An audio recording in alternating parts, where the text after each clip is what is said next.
Sortez vos Bibles, si vous avez ou vos tablettes, ou vos iPads, ou vos iPods, ou vos iPhones, ou vos n'importe quoi, pour pouvoir lire les versets qu'on va lire ensemble ce matin. Ils ne seront pas tous à l'écran, la première série de versets qu'on va lire, mais on va tous les lire. C'est-à-dire, on va aller lire Ecclésiaste, le chapitre 3, on va lire les versets 1, puis on va lire jusqu'au verset 14. Donc, si on commence, j'entends encore à la maison, il y en a qui tournent les pages, je vais vous donner encore 2-3 secondes. Ecclésiaste 3, verset 1 nous dit, « Il y a un temps, une saison », la racine du mot hébreu, c'est une saison pour tout. Un temps pour toute chose sous les cieux. Un temps pour naître et un temps pour mourir. Un temps pour planter et un temps pour arracher ce qui a été planté. Un temps pour tuer et un temps pour guérir. Un temps pour abattre et un temps pour bâtir. Un temps pour pleurer et un temps pour rire. Un temps pour se lamenter et un temps pour danser. Un temps pour lancer des pierres et un temps pour ramasser des pierres. Un temps pour embrasser et un temps pour s'éloigner des embrassements. Un temps pour chercher et un temps pour perdre. Un temps pour garder et un temps pour jeter. Un temps pour déchirer et un temps pour coudre. Un temps pour se taire et un temps pour parler. Un temps pour aimer et un temps pour haïr. Un temps pour la guerre et un temps pour la paix. Et l'Ecclésiaste nous dit, quel avantage celui qui travaille retire-t-il de sa peine? J'ai vu à quelle occupation Dieu soumet les fils de l'homme. Il fait toutes choses bonnes en son temps.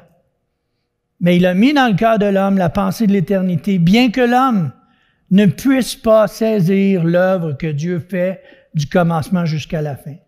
J'ai reconnu qu'il n'y a de bonheur pour eux qu'à se réjouir et à se donner du bien-être pendant leur vivant, mais que si un homme mange et boit et jouit du bien-être au milieu de tout son travail, c'est là un don de Dieu.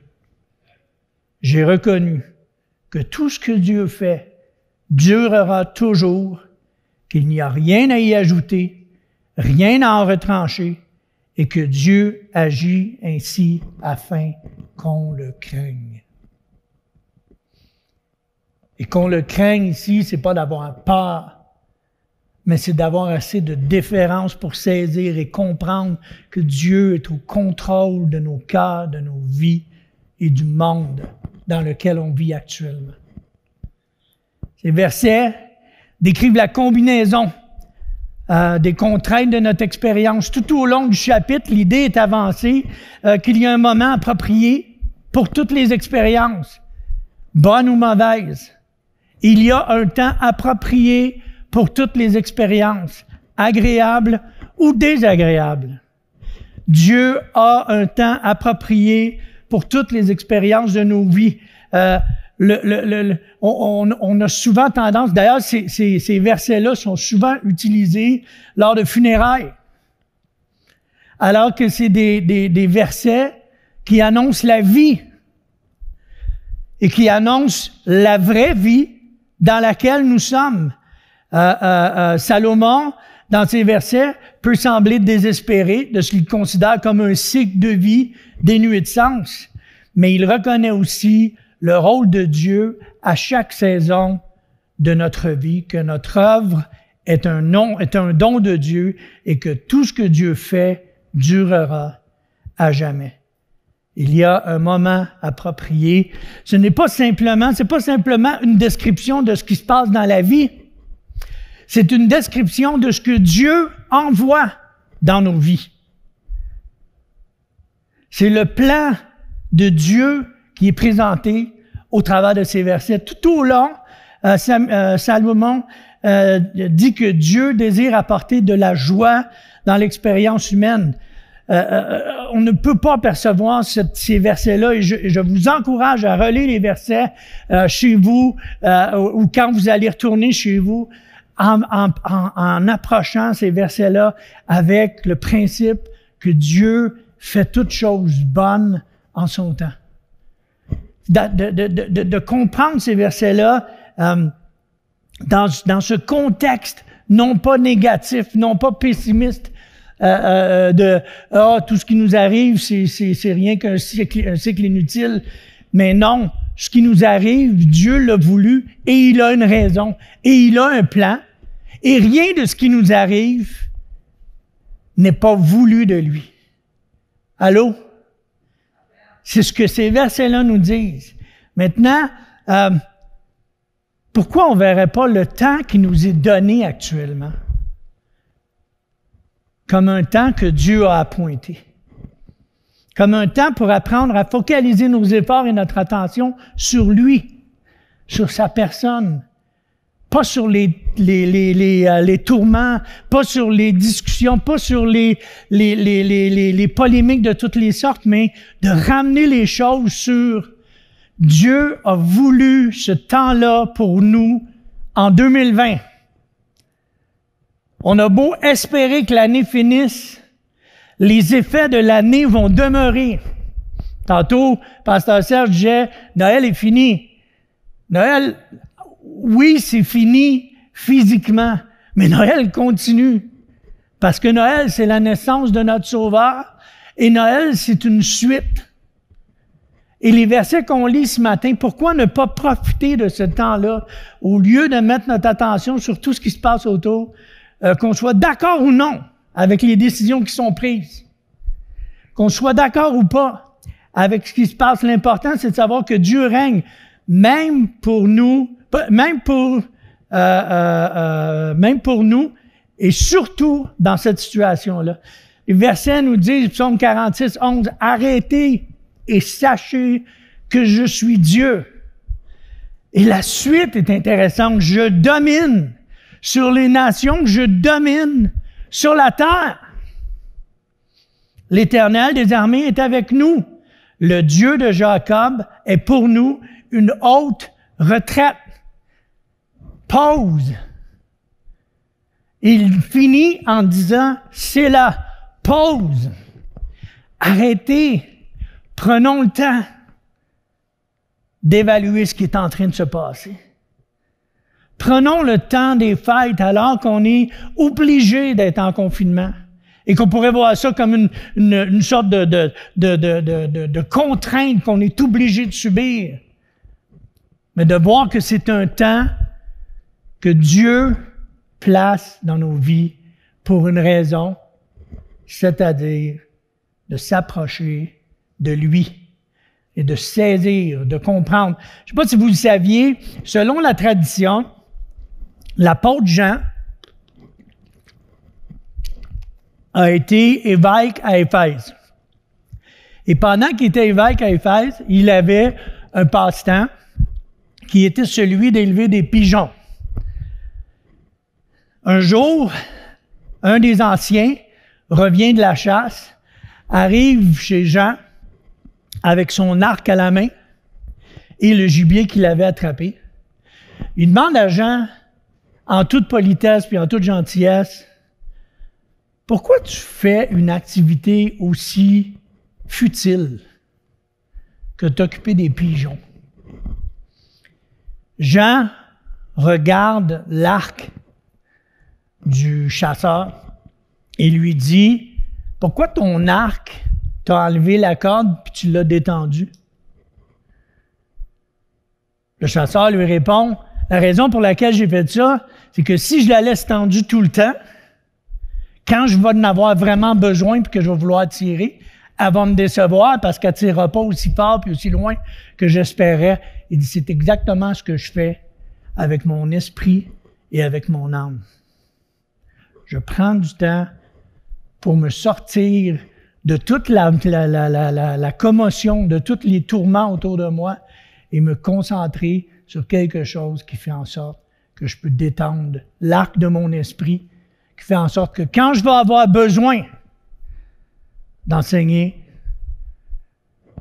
Je ne serai pas déçu de ce que je vais faire parce que je vais être pleinement utilisé comme Dieu veut que je le sois. C'est une belle histoire. C'est une belle histoire qui nous ramène à un temps pour toutes choses. Il y a un temps pour toutes choses. Et Dieu fait toutes choses bonnes en son temps. Dans notre historique québécois, nous, l'homme a toujours été jugé par son travail. Les premiers colons travaillaient du lever jusqu'au coucher pour labourer et produire un fruit qu'il pourrait utiliser pour nourrir sa famille et pour vendre. Les hommes quittaient l'école très tôt parce qu'ils devaient aller travailler au champ, ils devaient aller travailler avec leur père. Les gens malades ou moins bien portants étaient considérés comme un poids pour la famille. Dans notre historique, dans notre croissance, pour nous, se reposer, c'est d'être paresseux. Parce que on juge selon des critères qui sont faussés. Pourtant, et d'ailleurs, le Proverbe 12-27 nous dit « Le paresseux ne retire pas son gibier, mais le précieux trésor d'un homme, c'est son activité. » Hein? Malheureusement, ça peut nous conduire dans deux pièges. Le piège numéro 1, c'est le piège de l'activisme, qui est une attitude morale consistant à mettre sa valeur personnelle dans l'activité plutôt que dans le résultat. Comme ce gars que je connais, qui est millionnaire, mais qui continue de travailler de 6 heures le matin à 6 heures le soir. Il pourrait faire des choses beaucoup plus significatives pour la société. Mais lui, sa valeur est dans le fait qu'il travaille, qu'il est en mouvement, qu'il bouge, qu'il fait des affaires, comme s'il était indispensable par son travail. L'autre piège dans lequel ça nous emmène, c'est le jugement. On juge l'homme selon son travail plutôt que selon ses fruits. Il y a plusieurs années, je travaillais pour une entreprise, puis on faisait des meubles, puis dans la salle de peinture, il y avait des gens qui sablaient les meubles. Puis il y avait un gars qui travaillait avec nous autres, puis ce gars-là, il était comme... Tu sais, le genre hyperactif un peu, là, une petite souris, là. Oh, toujours de même. Puis il y en avait un autre qui travaillait à côté de lui. Puis lui, il était comme... Puis on le voyait aller, puis on avait l'impression, quand on regardait les deux, dans un jugement d'allure, que celui qui travaille vite était très efficace, puis que l'autre qui semblait plus lent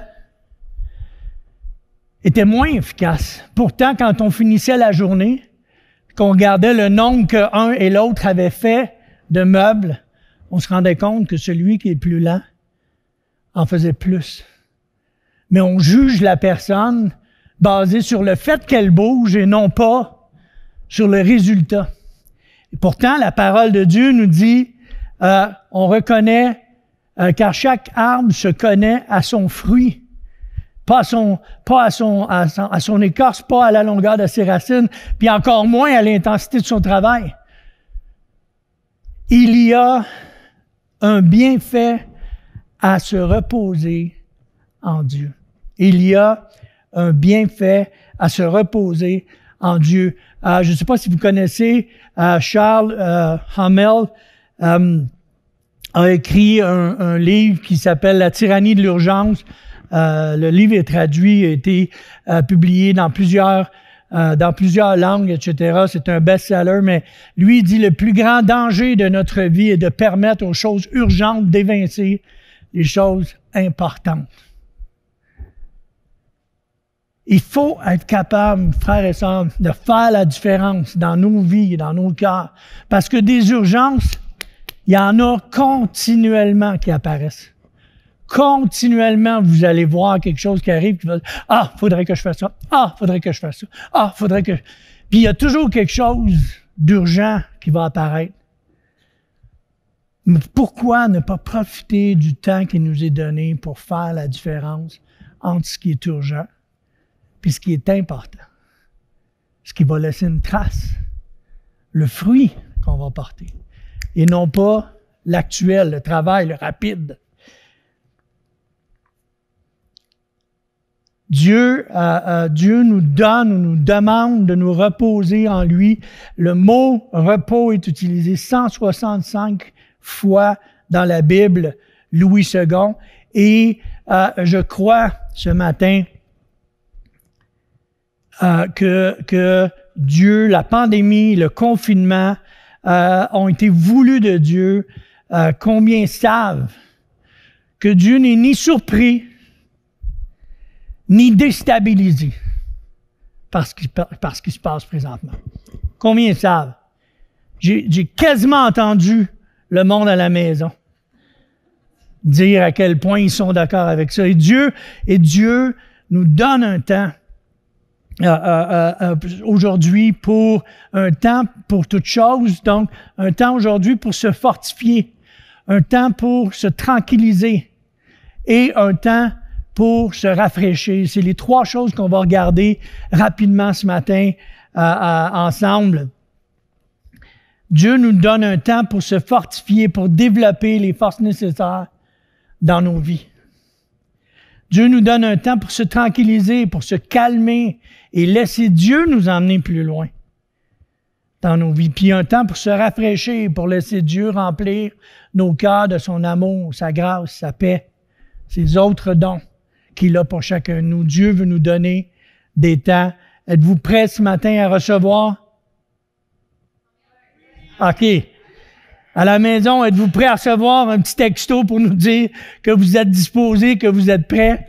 Le premier point ce matin qu'on va regarder, se fortifier. Exode 23, le verset 12 nous dit, « Pendant 6 jours, tu feras ton ouvrage, mais le 7e jour, tu te reposeras afin que ton bœuf et ton âne aient du repos, afin que le fils de ton esclave et l'étranger aient du relâche. » En anglais ou puis en hébreu, ça parle de reprendre son souffle, respirer. Comprenez-vous? Même l'esclave, même l'étranger devait avoir un temps. Et je suis pas en train de partir une théologie sur le sabbat, là. C'est pas ça que je suis en train de faire. Mais je suis juste en train de vous dire, c'est ce que les versets disent, c'est ce que la parole de Dieu nous dit. Le 7e jour, tu te reposeras. Tu vas reposer même tes animaux, même tes esclaves et même les gens qui viennent travailler pour toi. Se fortifier, le mot repos, le mot Shabbat, se reposer, se désister, arrêter les efforts, nous dit le dictionnaire, comporte 3 notions majeures. Cesser les activités habituelles, cesser les efforts de service.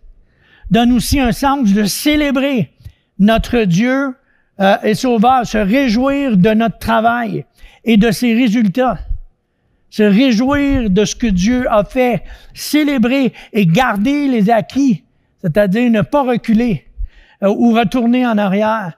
On a cette tendance à penser que plus qu'on travaille fort, plus qu'on est productif. Par contre, quand on devient épuisé, on devient plus efficace.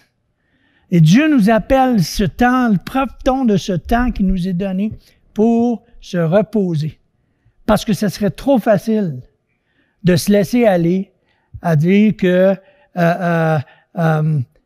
pour l'instant je suis correct, puis que tout va bien, puis que je vais m'en sortir, puis que tout va être beau. Puis notre repos doit aussi prendre en compte nos cœurs, nos vies, ceux qui nous entourent, et de s'arrêter. Et de laisser Dieu faire son œuvre, de laisser Dieu nous fortifier, de prendre du temps dans la parole, de prendre du temps dans la prière. Je le sais, j'ai l'impression que je répète souvent les mêmes affaires et qu'on entend souvent les mêmes choses, mais c'est tellement, tellement important qu'on puisse prendre le temps de s'arrêter et de se fortifier dans le Seigneur, de se fortifier dans ses voies, de se fortifier en lui. Ça ne peut se faire que par des temps d'arrêt, des temps avec lui, des temps dans votre Bible, que ce soit électronique, qu'elle soit physique, papier, ce que vous voudrez, mais prendre du temps pour se reposer en lui et pour juste garder nos acquis, prier, célébrer, se réjouir, être content.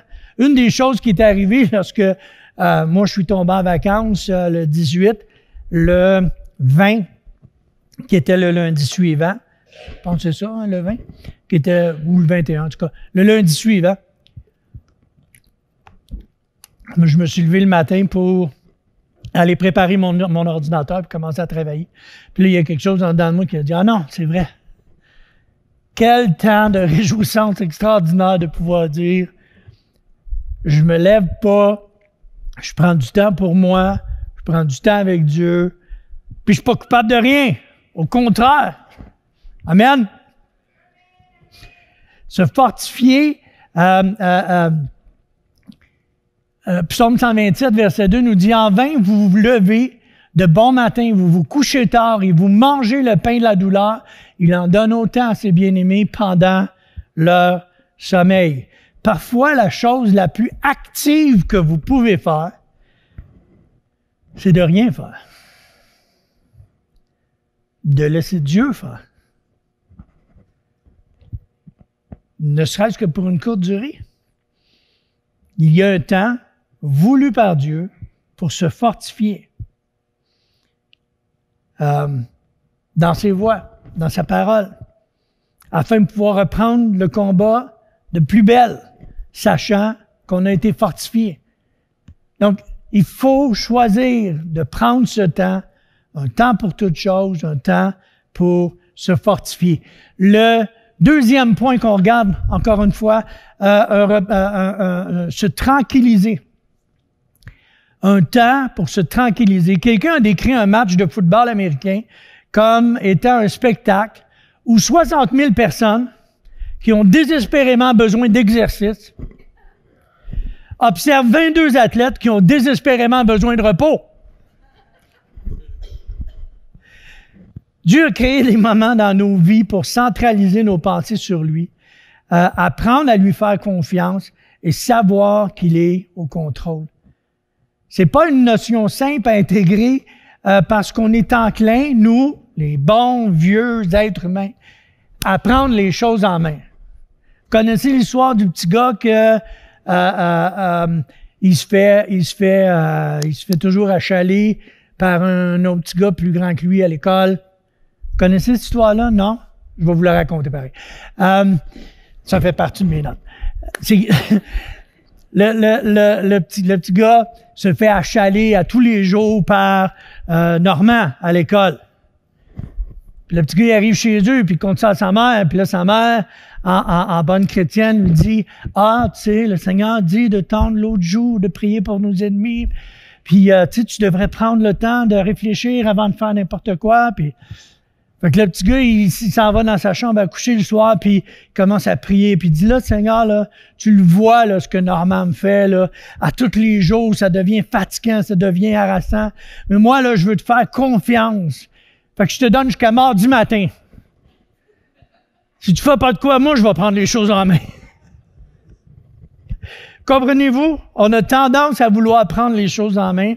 Et la plupart du temps, quand on prend ce genre de décision-là, on se lance dans toutes sortes d'avenues qui nous mettent dans le trouble plus qu'ils nous aident ou mais Dieu va créer des occasions où vous allez devoir choisir vos batailles. Vous êtes ses enfants, il ne vous laissera pas tranquille. Je peux-tu vous rassurer que Dieu est le genre de père que les adolescents veulent pas avoir parce qu'il est toujours après eux autres? Right? Ceux qui sont chrétiens depuis plus que 4 minutes savent de quoi je parle. Dieu vous laissera pas tranquille. Dieu va vous emmener là où il veut que vous soyez. Il faut choisir que son amour, son plan, son objectif devient le nôtre. Sinon, on finit par avoir de la misère à dormir.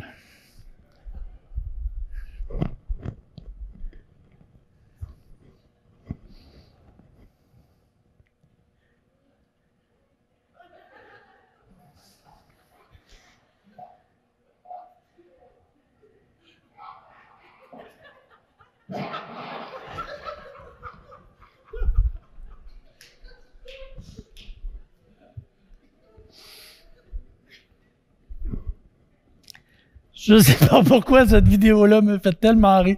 Pauvre petit chien, c'est pas drôle. Pas drôle dans le fond. On rit du malheur des gens. Psaume 122. Je lirai pas tout le psaume, mais le verset 5 qui est dans le milieu et qui est souligné nous dit demandez la paix de Jérusalem, que ceux qui t'aiment jouissent du repos.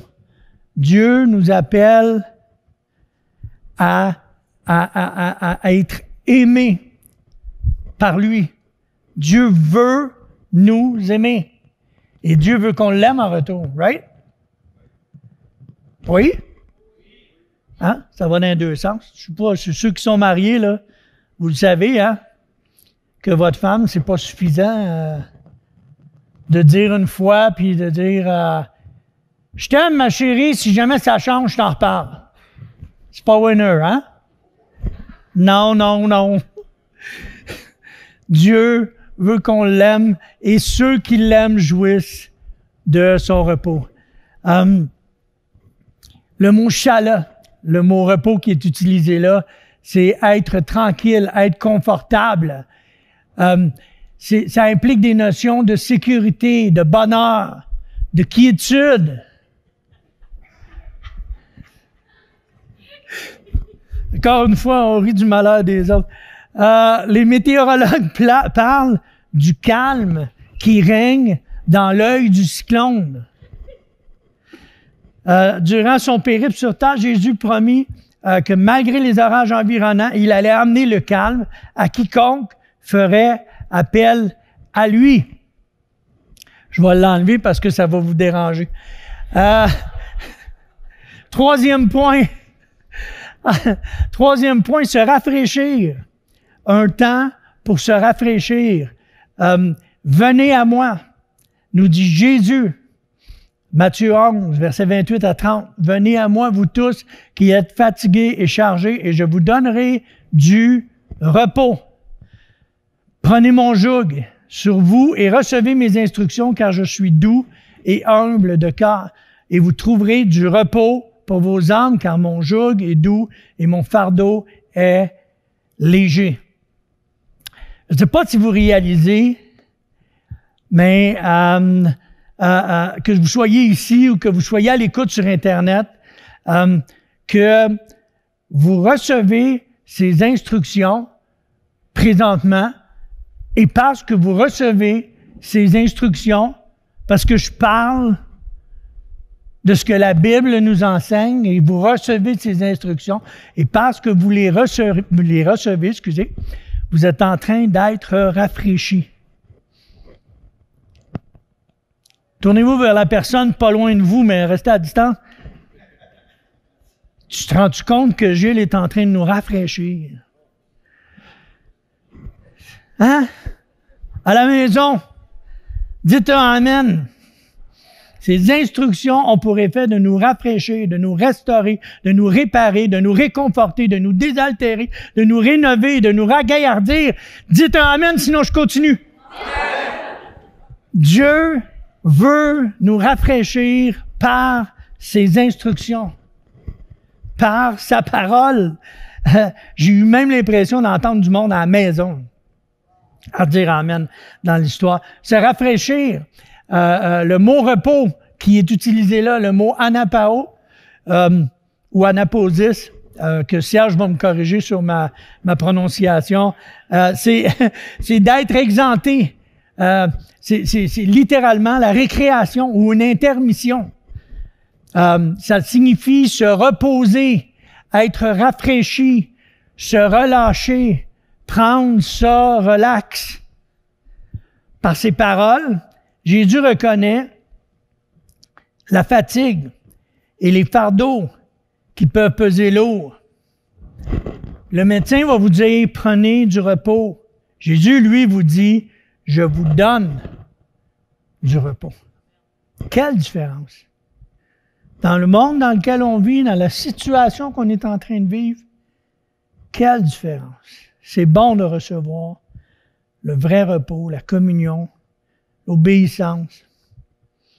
C'est le genre de repos qui va vraiment vous restaurer. C'est le genre de repos que vous savez que vous pouvez lui faire confiance.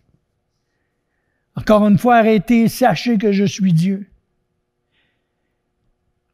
Ce qui fait qu'on a de la difficulté à se reposer, savez-vous, c'est quoi? C'est qu'on se juge soi-même par rapport, non pas à ce qu'on a fait, mais à ce qui reste à faire. Hein? Il n'y a rien de plus difficile pour une épouse que d'être assise chez elle et ne rien faire. Elle est dans son lieu de travail. C'est facile pour moi de décrocher parce que moi, je suis pas au travail, je suis chez nous. Elle est dans son lieu de travail. Le problème avec ça, c'est qu'il y a toujours quelque chose à faire. Ça n'arrête jamais. Comprenez-vous? Ça n'arrête jamais. À chaque fois que vous allez poser les yeux à quelque part, vous allez voir quelque chose à faire. Et ceux qui aiment Dieu comprennent qu'une fois reposés, ils sont plus efficaces et plus efficients dans les œuvres que Dieu a préparées d'avance pour eux. Amen. En conclusion, vous le savez, j'ai jamais juste une conclusion. Désolé, c'est comme ça. J'aimerais lire avec vous une vignette de la vie de Jésus qui représente tellement la tendresse, le soin que Jésus prend envers ses disciples. Vous connaissez l'histoire. Alors que Jésus a envoyé ses disciples en équipe de 2, un peu partout, pour prêcher, pour guérir, etc.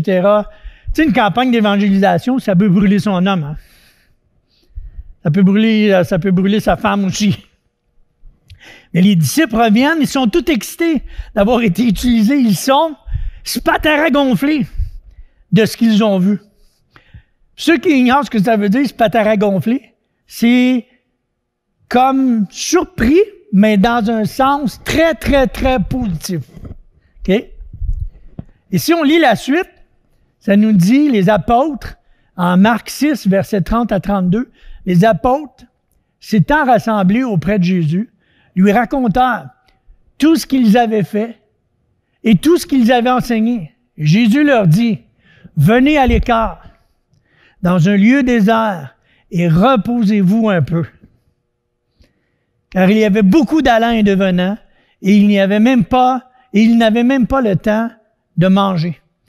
Ils partirent donc dans une barque pour aller à l'écart, dans un lieu désert. Jésus est explicitement contre le surmenage, contre l'excès. Si vous pensez que vous lui faites plaisir en faisant plus, tout ce que vous êtes en train de faire, c'est de vous brûler et de ne pas faire ce qu'il s'attend que vous fassiez. Amen. Il n'y a pas de vrai repos sans la présence de Dieu. Et le Seigneur n'est pas du tout contre le délassement et les temps de repos. Au contraire, Dieu crée un temps dans le temps des fêtes où on peut s'arrêter et se reposer.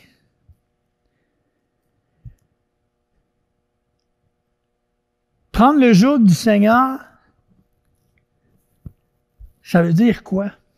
Le joug du Seigneur, le fardeau que le Seigneur portait lorsqu'il est venu sur la terre, savez-vous c'est quoi? C'est d'accomplir le royaume.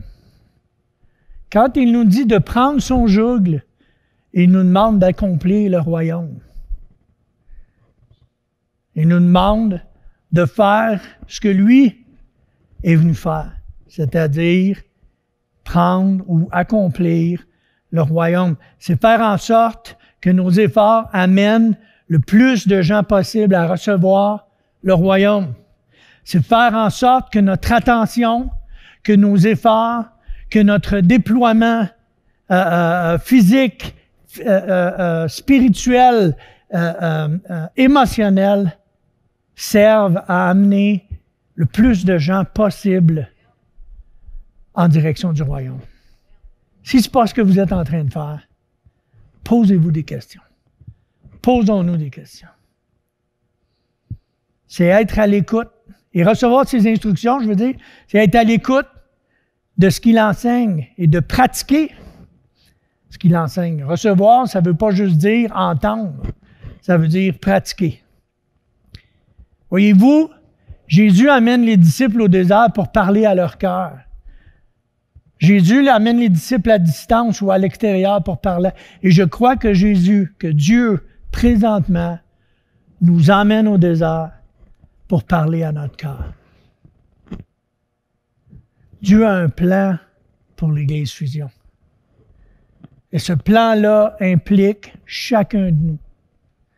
Et ce plan-là ne peut se réaliser sans chacun de nous.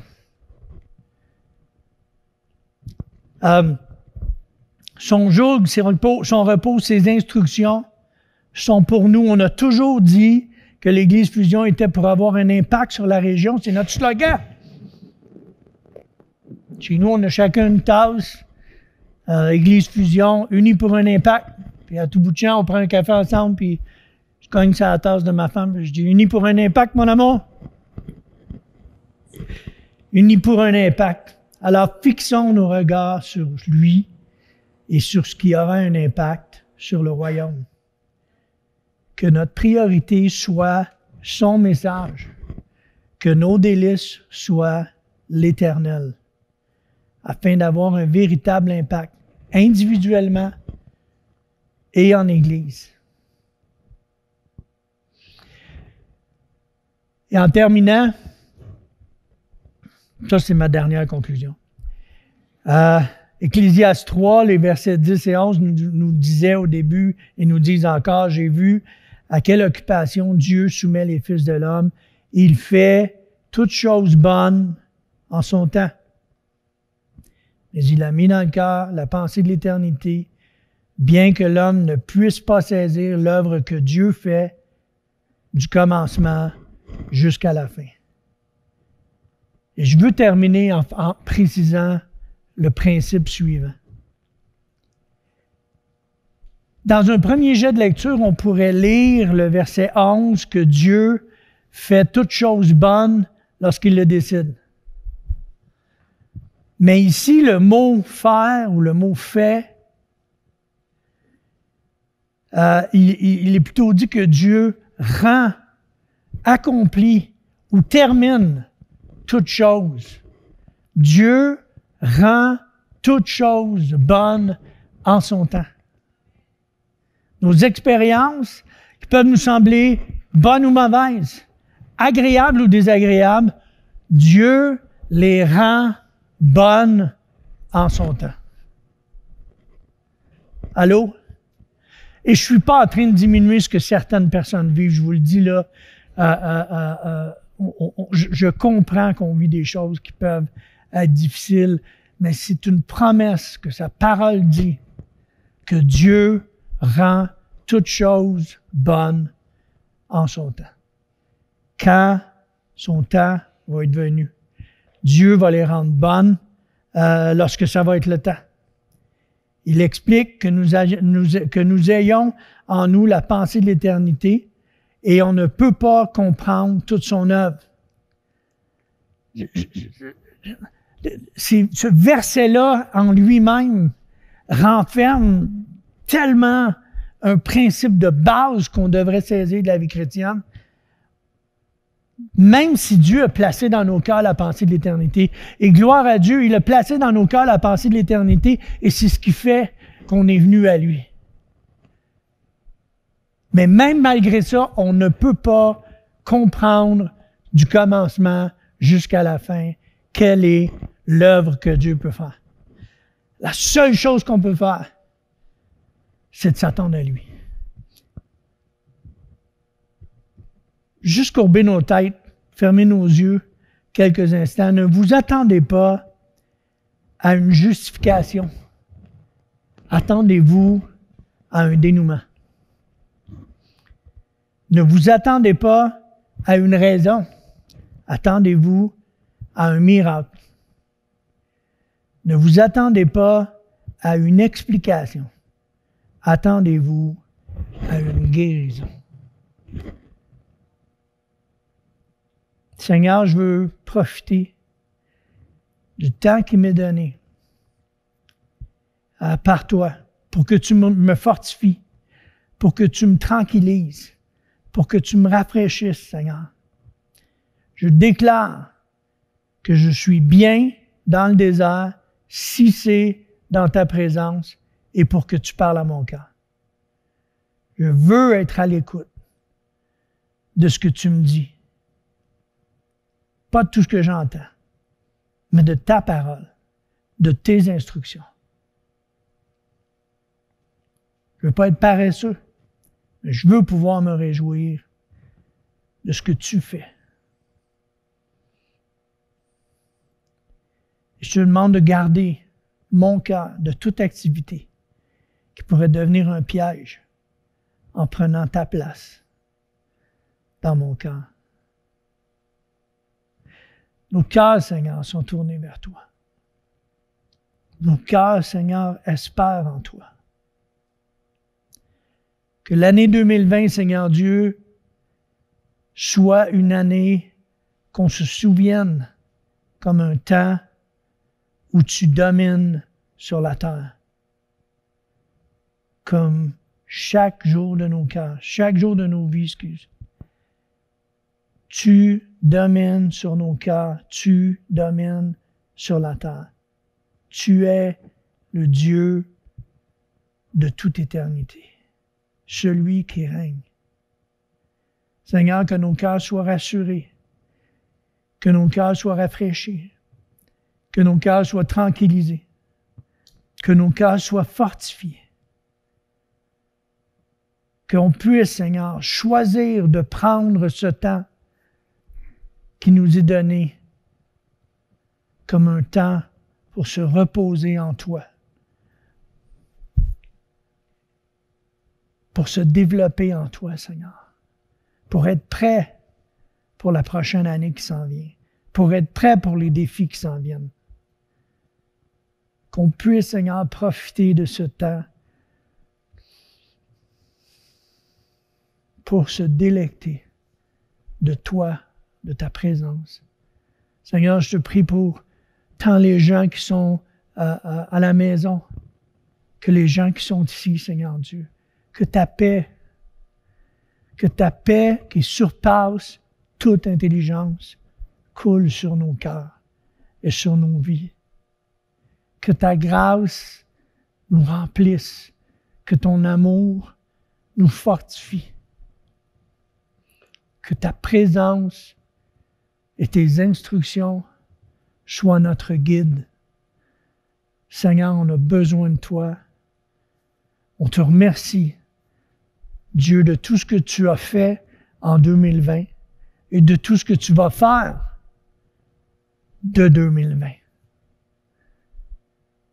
Au nom de ton Fils Jésus, Seigneur, nous t'avons prié. Amen. Amen. Soyez bénis.